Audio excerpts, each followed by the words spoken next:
This is going to be a long one, guys and gals. What does GamerGate have to do with Trump, the election, Breitbart News, white supremacy, and Harvey Weinstein? Anita has the scoop. Let's check it out. We have an epidemic of highly respected figures in Hollywood getting away with sexual assault.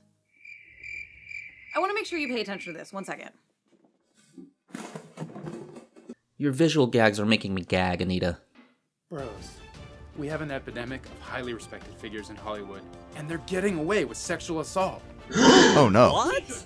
I would never listen to a guy who's referring to everyone as bros, nor would I listen to a hipster-looking douchebag when he tells me we have an epidemic of sexual assaults.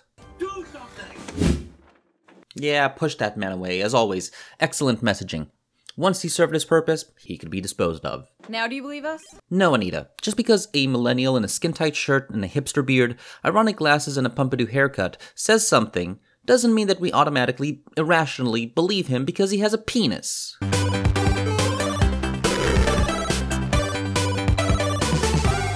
So, not only does Anita jump kills the dude in her intro, she also ends up next to a cat. Are you trying to tell us something about your life, Anita? Hey! Hey. A website called Buzzfeed published a barn burner of a story. Okay, the words Buzzfeed and barn burner and story put together completely demolishes any credibility you may have had to begin with, which is not much, Anita. Entitled... Titled, not entitled. That's what you are. Alt-White, How the Breitbart Machine Laundered Racist Hate, the piece blows the lid off of the internal workings of Breitbart News. You know, if you're gonna base your entire premise on a website like BuzzFeed, you might want to go back to the drawing board.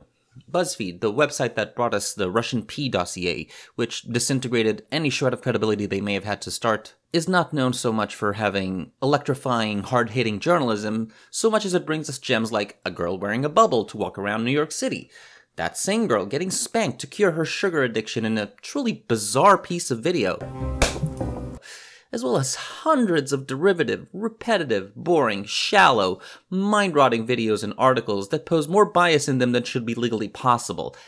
And that's your source? Excuse me for a second. It's a meticulously researched story that has plenty of evidence in the form of emails and other internal documents. You mean screenshots? You know, the kind of stuff that you can fake in Photoshop? You know, like everyone on the internet does nowadays? To prove that Breitbart actively and intentionally worked to bring white nationalist ideas into the mainstream. Where? Will you show examples? Will you provide sources in your description box? Will you analyze how Milo, a gay Jew with a penchant for black dudes, brought about white supremacist ideas into the fore? No? Pity. It's so much easier to just label someone a racist than to actually engage in their ideas and try to disprove them or even listen to them and hear what they have to say. Shocking, I know. Reaction to the story has been strong, with some people lamenting that we should have seen the signs. Where's the reaction? Who's lamenting? Where are those reactions and lamentations? Do you mean the lamentations of the women?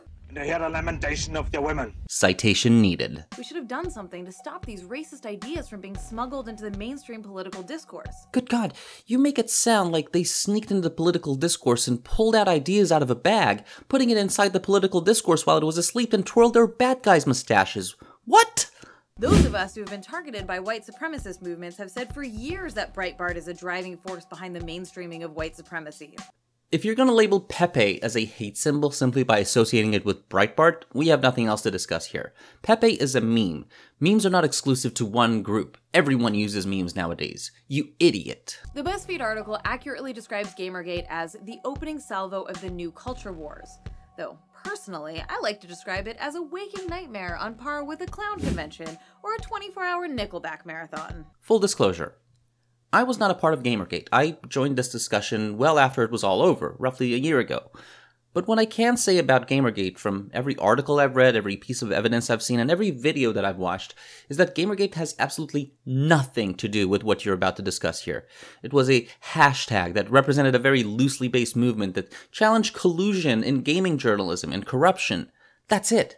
It had nothing to do with anything else.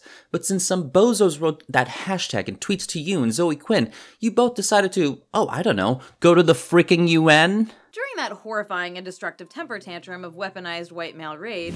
My name is Katie, and I stand with GamerGate because it's ridiculous to blame an entire group of people for the actions of a few bad eggs. Because I'm against corruption, lack of transparency, and unethical behavior from game journalism.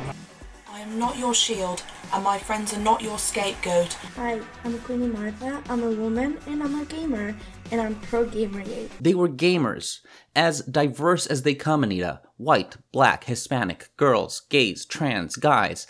They all railed against you and your ilk, because unlike them attacking corruption in game journalism, you set your targets on the one thing that they were defending: gaming. You screwed the pooch and then kept wondering why everyone was accusing you of puppy molestation. This is just one of the many incredibly racist images that was circulated on the internet to drum up anger and fuel harassment against me. Oh no! Racist images! Quick! Let me put on my concerned face.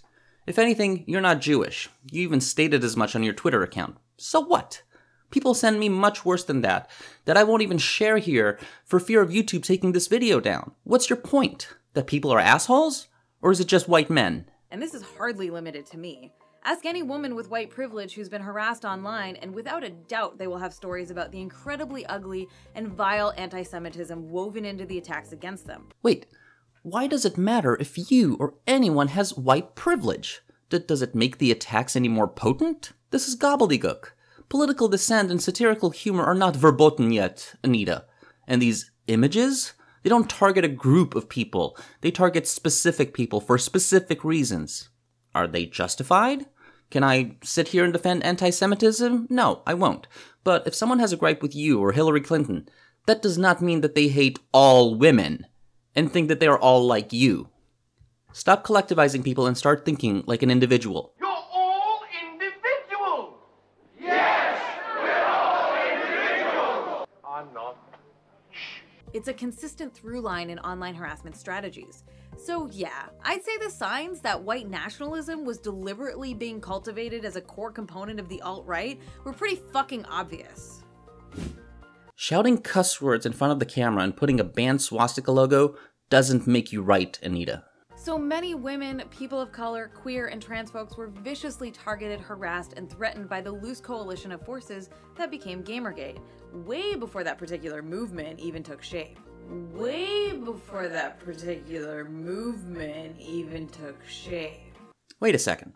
Hold up. You're saying that people were harassing other people online, a ludicrous term to begin with, before GamerGate was even a movement? Then how do you justify saying everything that you're saying here? People have been sending each other lewd and obnoxious images and texts since the dawn of the internet. It's been going on for years, decades, centuries. But because it happened to you? And we spoke out, loudly and clearly and repeatedly, but nothing changed. Yes, you spoke out so loudly that you made it to the goddamn UN. How powerless you must have felt, sitting next to Zoe Quinn with a microphone and the council's undivided attention, telling the mean words online equate to someone stabbing you with a knife. I'm paraphrasing here, but here's the exact quote. I'm not a fan of video games. I actually had to learn a lot about video games in the process of making this. Whoops, wrong one. Garbage human. Sorry, these just get all messed up. Everything is sexist, everything is racist, everything is homophobic, and you have to point it all out. Whoops. Harassment is, as someone had mentioned, it's not just what is legal and illegal, right? Harassment is threats of violence, but it's also the day-to-day grind of you're a liar, you suck. We watched in disbelief as Milo Yiannopoulos got six-figure book deals and was chummy with Bill Maher on HBO, despite his history of drumming up mobs that targeted feminists. Criticizing feminists is not, I repeat, not a reason why you should have your livelihood threatened. Milo, a gay Jewish guy, as flamboyant as they come, an agent provocateur, if you will, a troll in his own words, bested you all by just sticking out his tongue and calling you out for your bullshit agenda. And people saw it. That's what you were afraid of. And it took some clips that were widely available, I might add, about him saying something about age of consent and his experiences as a molested minor, for you to finally get your way. Guess what? He's still going strong, without Breitbart, without Twitter, without GamerGate. You, Anita, are the only one still perpetuating these crap arguments by incessantly droning on and on about things that, frankly, no one cares about anymore. spouting the most vile, racist insults imaginable at black women. One black woman. And his account got terminated while Leslie Jones keeps hers, where she spouts off every vile thought that comes to her head. Equality, everyone. It wasn't until statements he'd made supporting pedophilia came to light that he started to be shunned. Yes, Anita, comments he had made, not about supporting pedophilia, but about the age of consent and his molestation by a priest as a teen, were the kryptonite to Milo. And all of this ties us to the original point of this video, a painful 6-minute 30-second video, well past the halfway mark for you to make your point, isn't it? Apparently all the women, people of color, and trans folks he'd mercilessly attacked up until that point just didn't matter enough. We also watched in horror as Breitbart News, which had been a driving force behind GamerGate, seamlessly morphed into being a driving force behind Trump's presidential campaign. Oh, good God, where is this leading? This is supposed to be about helping women, and all you're doing is spouting rhetoric about Breitbart, Trump, Milo, GamerGate, white nationalism, and mean words on the internet. If all of us were speaking out about these things, why wasn't anything being done? Well, we live in a culture in which men are given the benefit of the doubt, in which men's voices are considered authoritative, rational, and true. Really? What's the ratio of men to women in prison population? Where's your outrage when men who rape children get more time in prison than women who commit the same act? No? Radio silence? But men are listened to. Surely when it comes to, I don't know, custody battles, men are listened to and kids spend more time with their fathers. Surely when a man goes in front of a judge, they get a far more lenient sentence because they're men and men are listened to. It's as if women are canaries in our cultural coal mines meant to discover where our culture is particularly toxic by suffering from the poisonous fumes of misogyny. I've got some toxic misogyny fumes for you, Anita. Silent but deadly. Oh, and Ashley Judd, a canary in the coal mine? A woman whose net worth is estimated at over $20 million? Give me a break. It's only after we cry out long enough and loud enough about how awful it is that finally someone else, a man, notices and says something. That's when people actually start to take action. But we're not your fucking canaries! Anita, you're not a canary. I agree with you.